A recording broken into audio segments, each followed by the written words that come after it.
Hello, and welcome. Welcome once again to the Start, Scale, and Succeed podcast, the only podcast that grows with you through all 7 stages of your journey as a founder. One of the biggest traps that entrepreneurs face is the revenue roller coaster. Yes, you have either been there and done that, or you will be there and done that. But it's particularly brutal because if you ride the roller coaster long enough, even the good times become bad times because you're just waiting for the other shoe to drop. So if you're a small business owner struggling to produce consistent monthly income, you are absolutely in the right place because today's guest is Tracy Beavers, and she's going to lay out for us a roadmap to consistent monthly income. And she's the one to do it because she's got a proven track record in business growth as the CEO and founder of Tracy Beavers Coaching. With award-winning career spanning 20 years, Tracy has guided hundreds of entrepreneurs to grow their business visibility through organic marketing strategies. She's a public speaker and a published author. CBS Television, Wall Street Journal, Vanity Fair, and Kajabi have all featured Tracy, and she's the creator of one of the top-ranked business podcasts, Create Online Business Success. And she's here with us today. Tracy, welcome to the show. So excited to have you here. For those who may not know, I'm not sure how many of there are going to be, but let's just start on the right foot here. Yeah. What is the revenue roller coaster and why is it so common? Oh, the revenue roller coaster. I love what you said because we're either on it or we've been on it or we're getting on it. I mean, you just can't avoid it, especially when you're in those first few years of business, when you're figuring things out and you're trying to figure out your offers and your pricing and setting up, all the stuff. So the revenue roller coaster is where the income is roller coastery, like I like to call it that. It's up, it's down, it's sideways. It makes you want to throw up. Some days it's exhilarating where you got your hands in the air, and then other days you're like, oh my God, I think I'm going to toss my cotton candy. And that is not what we want. And nobody wants that, regardless of if you are an online entrepreneur, a small business owner, a corporate person. I mean, nobody wants their income to be roller coastery. So it's just that twisty turny of, is this going to be a great month? I don't know. And then you kind of hold on for the ride till the end and wait to see what happens. And then, you go again. So yeah. I want to make a distinction on this because it's something I've bumped into for a number of clients. And this is different. There is seasonality to some business cycles. Correct. And then there's the roller coaster, right? And so if it's like feast or famine, all or nothing, that's not healthy. That's never healthy, right? That's what we want to avoid. Sometimes you'll have big months. Sometimes you'll have low months. Correct. But it's that dramatic, wild, unpredictable oscillation that really is a killer. Yeah. So when we're talking about that, especially that unpredictable, I don't know what next month is going to look like. Yeah. How do you solve it? Like, what are some of the first steps to get on track for that steady monthly income? It's a great question. So I'm a visibility and list growth strategist, and I teach all organic strategies to get your email list growing and your leads coming in automatically every day. And the goal for all online entrepreneurs is to have that consistent monthly income. That's the end goal. So what I like to do is reverse engineer back through that. So that is the goal. What do we need to get there? Well, to get there, you need list growth. You need to have people you are connecting with and having conversations with in the inbox and in the DMs. So you need to have leads and list growth. Well, what do we need to have leads and list growth? We have to have visibility in the online space. Yeah. And what do we need to have to get massive visibility without having to be online 24/7? It's consistent content. So if we reverse engineer all the way back, one of the strategies I teach my clients and students is, if you want that consistent monthly income and we got to get the list and the leads going consistently, right?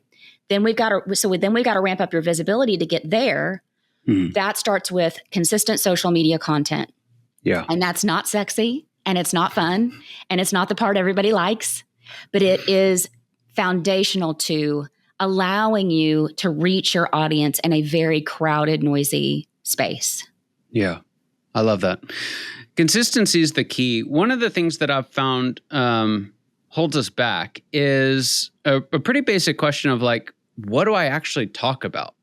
So how do you help folks? Because it's one thing to say, hey, I'll go do a couple of posts. But when you're on like week 92, it's like, yes, what in the, so, and some folks will kind of see that problem and it worries them so much that they don't even start. So correct. To help folks start off and be confident in their ability to create consistent content, what have you found are some good strategies for really baking in that consistency? Yeah, the key to it is a system, week in, week out, that you're going to stick with. So years ago, when I started building this business, I had to build it alongside my full-time corporate job, which was really stressful.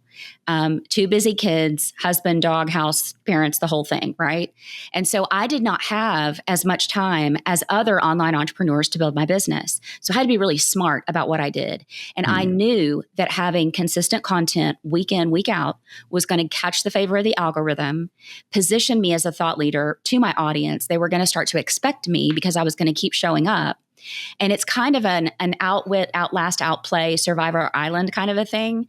Like on week 6, did I feel like creating content? No. But did I want consistent income and to leave my corporate job? You bet I did. So we have to be willing to put on our CEO pants and hold our nose and do some things that are not fun in order to get to the goal we want.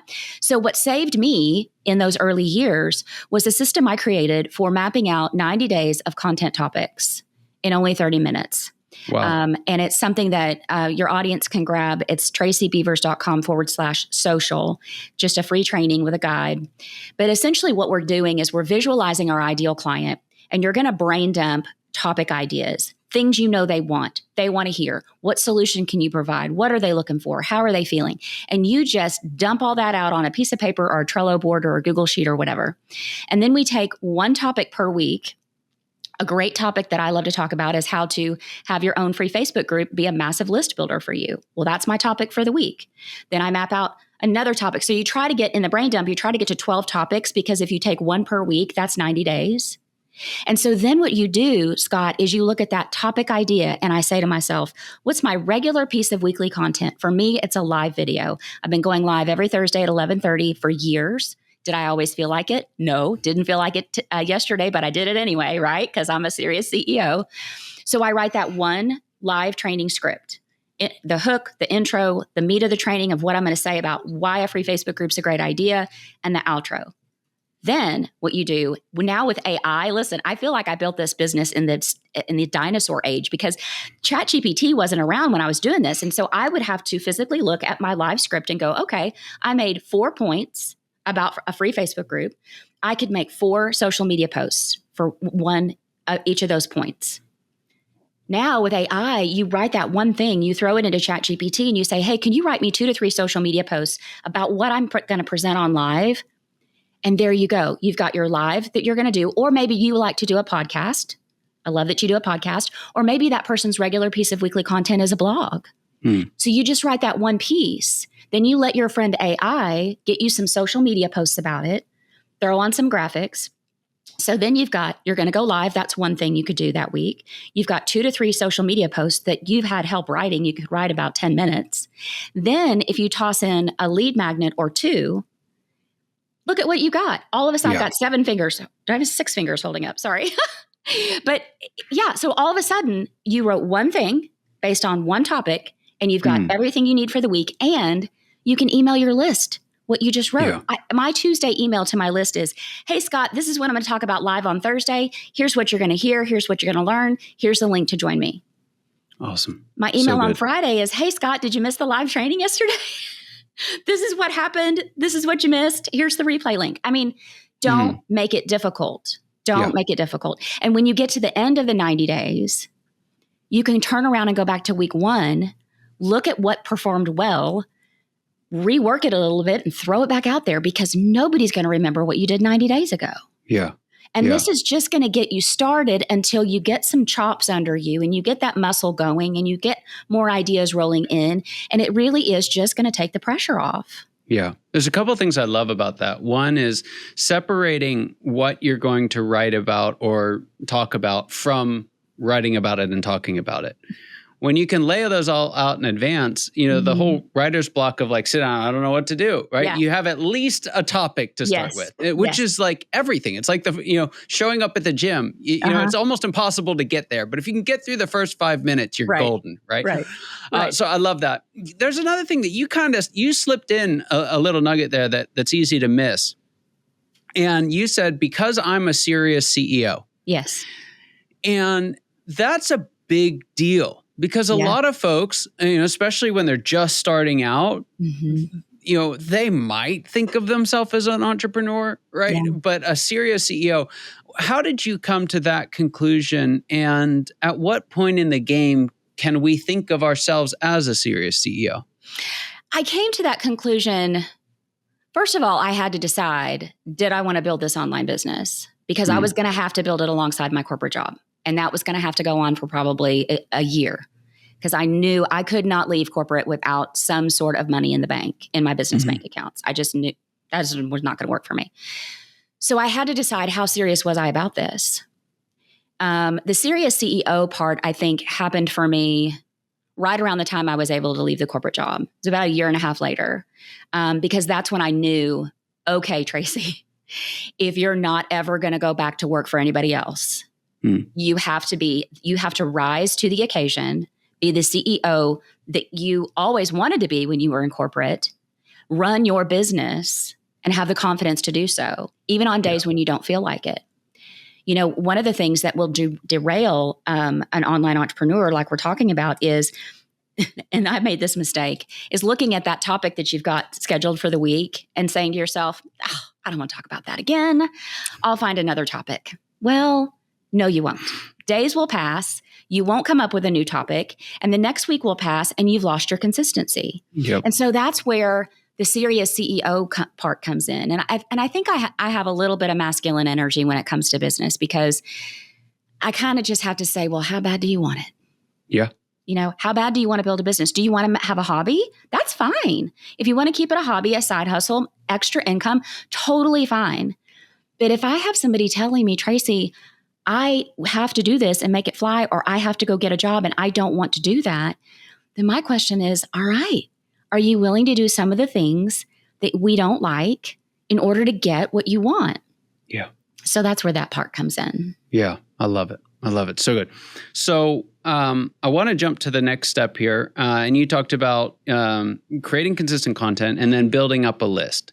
So what have you found, either strategically or tactically, are some of the most effective ways to go from, mass one-to-many to one-to-one? Great question. So you mean in terms of programming? Sure. Yeah.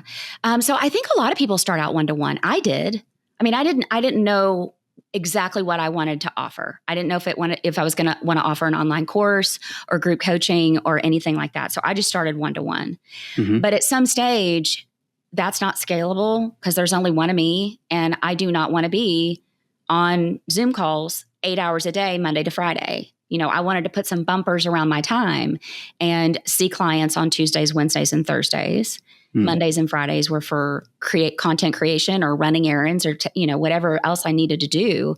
And so the one-to-one worked for a while to get me experience, testimonials. What did I like? What did I not like? What was I really good at? Where were people stubbing their toe? Things like that. And then I realized a couple of years after doing that, I was like, okay, I need a group program. Right. But I feel like starting one-to-one is a really smart way to start for most people. Yeah. It's an interesting dynamic because there's this temptation, and it shows up everywhere, right? But it's to think of, hey, I want to do the highest leverage activity first. Yeah. And that sounds really good. And even if I were to try and articulate why that's bad, it wouldn't work, which is why I'm going to make you do it here in a second. But thanks. But what I think is a better objective is momentum. Yes. Right? Yes. Small, consistent action again and again and again. So help us. Why is pursuing leverage at the expense of momentum such a big deal? Well, you have to build an audience. And, I see this with my clients and my students. There's a lot of big names out there that will tell you to create an online course or a membership or a group coaching program. The problem with that is if you start with that, you do not have an audience to sell it to. You do not have a list of people that know you, like you, and trust you. And you haven't built yourself up to be an expert or a thought leader in that space. And so when they go to try to sell it, they don't have anybody to buy it. And so trying to go from what you're saying, you've got to build up that momentum, doing the incremental steps. I like what you said there. And that to me was one-to-one. That to me was consistent weekly content like we talked about, making sure my lead magnets are seen, making sure people know about my free Facebook group because that grows my email list, making sure people know about my podcast because that grows my email list, having DM conversations with people to set up collaborations, that grows my email list, and then working with people one-to-one and building that brick by brick until I could get to the point where I had enough thought leadership established and I was known for something where people would be willing to join me in a membership or a group program or something that's higher ticket. Yeah. Yeah. So true. That's good. So Tracy, there's this question that I ask all my guests. I'm very interested to see what you have to say. Question's this. What would you say is the biggest secret that you wish wasn't a secret at all? What's that one thing you wish everybody watching or listening today knew? It's two things, and I call them the wonder twins of business success: patience and consistency. Nobody talks about it. Nobody wants to hear it. It's not fun. It's like taking out the trash. Nobody wants to do that. No, you'd rather go, watch Netflix. I totally get it. But being a serious CEO, we have to do the work, and we have to be patient, and we have to be consistent because it takes time. Yeah. Yeah. I could not agree more. I couldn't agree more. Couldn't end on a better note. So there's some folks, Tracy, listening to this, and they're struggling with the roller coaster. They want to produce consistent flow. We've got the link to the social resource that you mentioned earlier. But how can folks learn more about what you do? How can they reach out and connect with you? Well, if they love podcasts, which they do because they're listening to you and I right now, I have a podcast I'm really proud of. We launched it last summer. It's called Create Online Business Success. That's a great place to come hang out with me, learn more of my strategies, actionable, tactical, simple things. I'm all about building a business with ease. I am not going to complicate anything if I don't have to. And so just really simple, authentic ways to build your business is what you're going to learn. And then also, if they want to get to know me a little bit better, they can come join my free Facebook group. It's called Be a Confident Entrepreneur. Get visible, grow your email list and your income. We have almost 4,000 online entrepreneurs in there. You can promote your offers anytime. You are encouraged to connect with other members and network for collaborations and grow your business. It's really unlike a lot of the free Facebook groups out there. Yeah. Yeah, those are all no bueno in most of them. So that's fantastic. We'll get the links to those in the show notes for everybody, so you don't have to go search for them. You can just click right through. They'll be just below this. If you're watching it on YouTube or on our website, you'll be able to get it right there. Tracy, it's just amazing. What a privilege to have you on the show. I really enjoyed this conversation. For those of you watching and listening today, you know that your time and attention mean the world to us. I hope you got as much out of this conversation as I know I did, and I cannot wait to see you next time. Take care.